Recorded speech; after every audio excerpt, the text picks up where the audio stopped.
आई भैया आज उ एगो नादान लड़का के कहानी सुनावे जा रहल बानी जोन अपना मेहरी के मोह जाल में पड़ के अपना माई बाप पर इतना जुलूम ढाहता।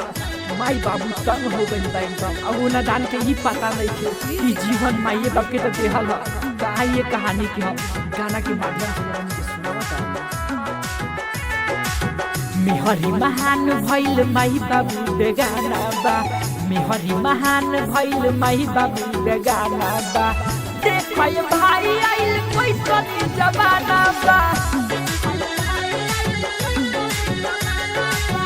देख भाई आइल कैसन जमाना बा। रुवतालो माई बाबू मिलत नाही खाना बा, रुवतालो माई बाबू मिलत नाही खाना बा। देख भाई आइल कैसन जमाना बा, कही भाई आइल कैसन जमाना बा।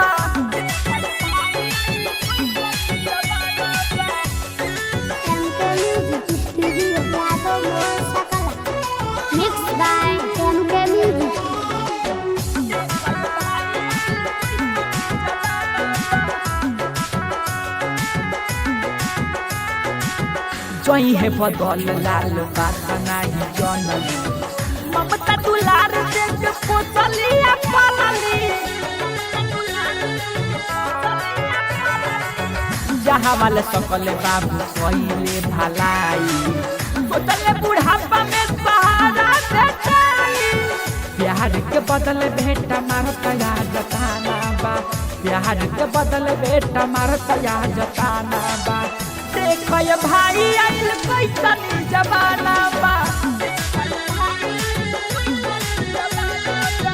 देख भाई आइल कैसन जमाना बा।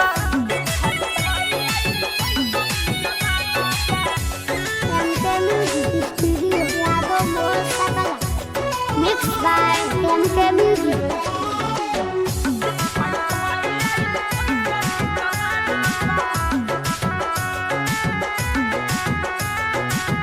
केहू न करे पहिले बमाई बाप के, बनले कठोर बबुआ डर ले न पाप से।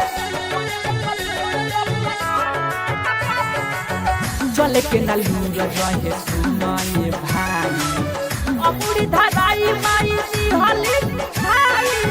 रतल दिल्ली पर फूल काज गावत गाना बा, मन मतलबी फूल काज गावत गाना बा। देख भाई आइल कैसन जमाना बा,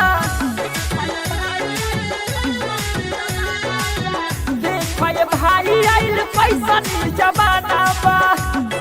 MK Music Studio, Yadomo Sakala.